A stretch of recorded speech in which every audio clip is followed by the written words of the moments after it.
All right. Check this out. For you guys that have a Garmin Force Current motor, you spend a lot of money for that motor. And I wanted a way to protect it. And here we go. Let me show you what we've got here.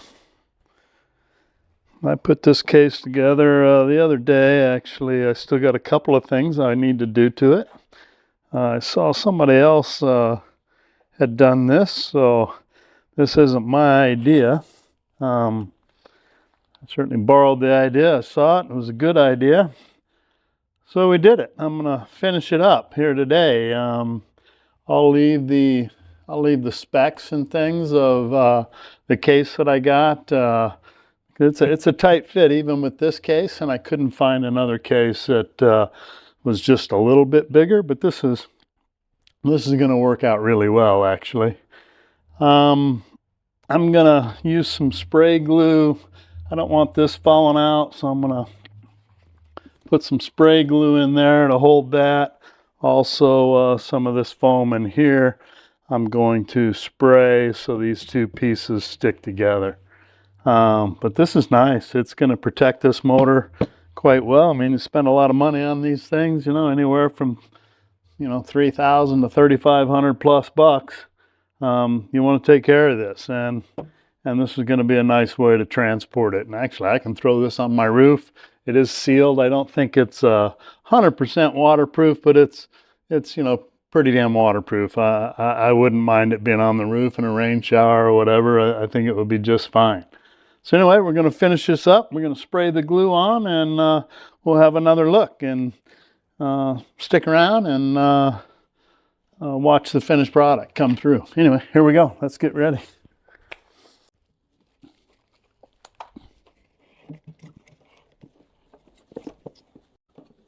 That's what I don't want to have happen when I pull this out of here, is the foam do all that. So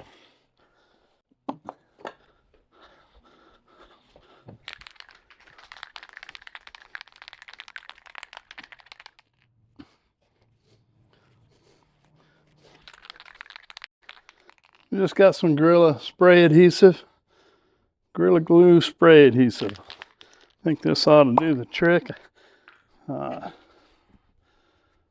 Find out here.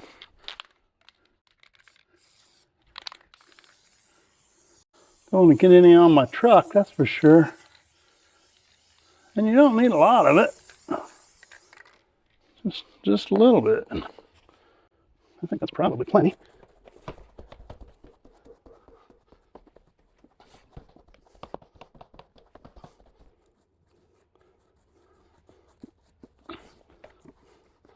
Hopefully that was plenty. We'll find out here in a little bit. All right. All right, what I'm going to do is pull this second piece out.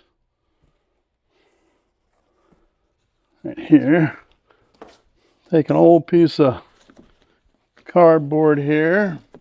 We're going to spray the back side of this with the glue and then get it back in there.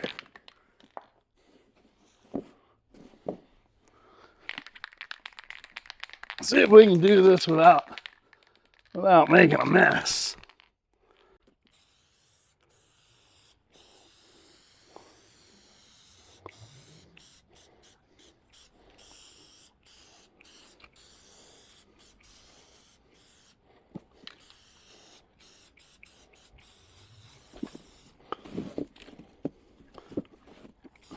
You probably need to be fairly quick. All right, let's go with that. Flip this up, get the cardboard out of the way. Oh yeah, I can definitely feel the glue. All right, there we go. Yeah, I think that's going to work out.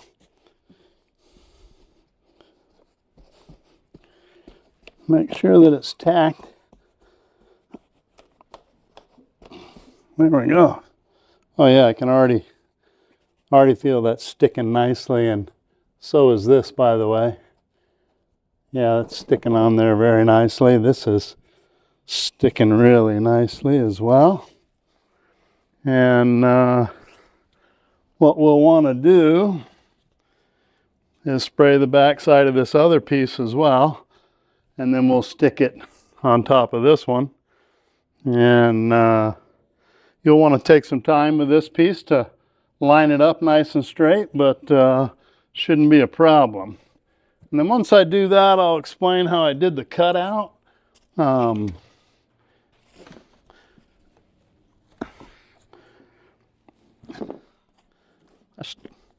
I started off not doing it the way that I should have been doing it, which is why I say I'll explain how to cut it out.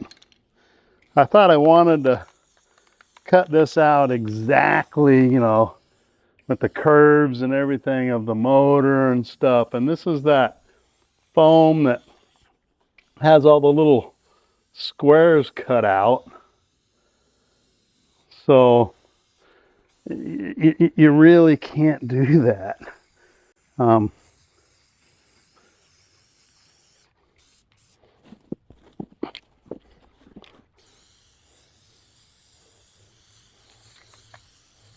right. Out of the way. You want to take your time and line it up with that bottom section.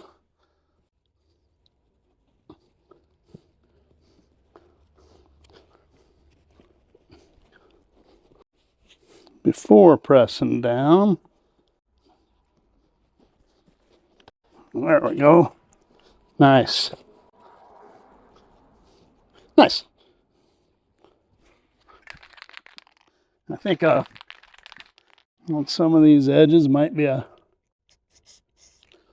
good idea to apply a little bit like that. There we go. Yeah. We'll let that dry. I don't know what the dry time is. I bet it's not long. Although it's pretty cool out here today. Well, maybe I should have read these instructions, but spray both sides to be joined. Huh, interesting. I guess I should have sprayed the other surface as well with that glue, but and maybe I should have, because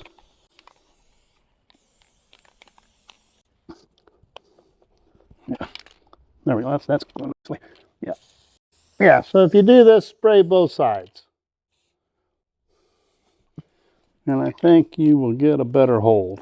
Yep. So learn from my mistakes. Right? Yeah, all of this. Huh. Okay, well, like I say, we can, it's not a problem.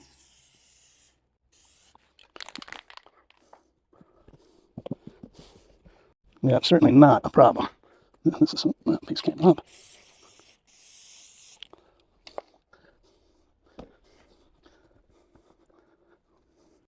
Yeah. Yeah, that feels pretty good. Yeah, that feels pretty good.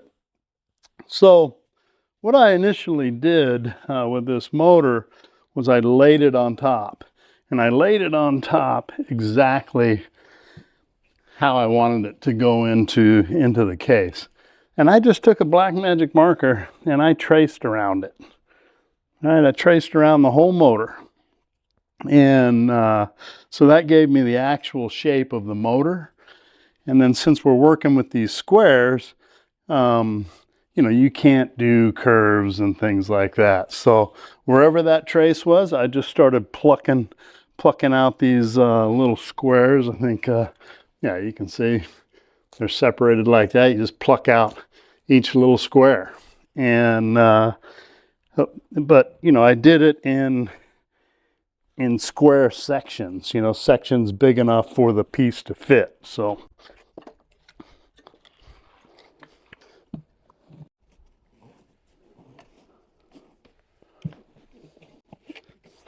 So as you can see, you know, this doesn't follow the contour here.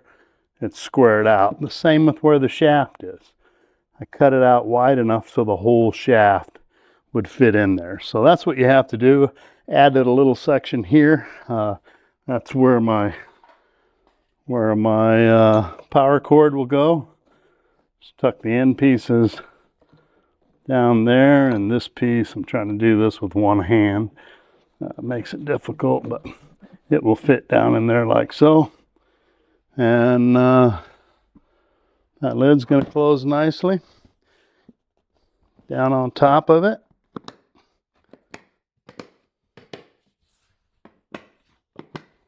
There you go. Case has wheels on this end over here. Makes it for easy transport.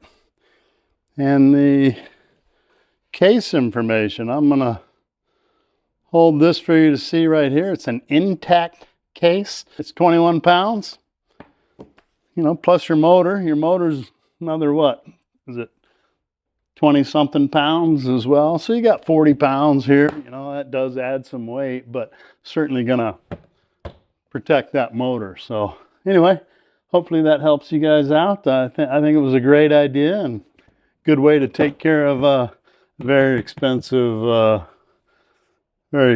motor. Anyway, thanks for watching. Let me know if you like this. Give me a like down at the bottom. Appreciate you. See you now.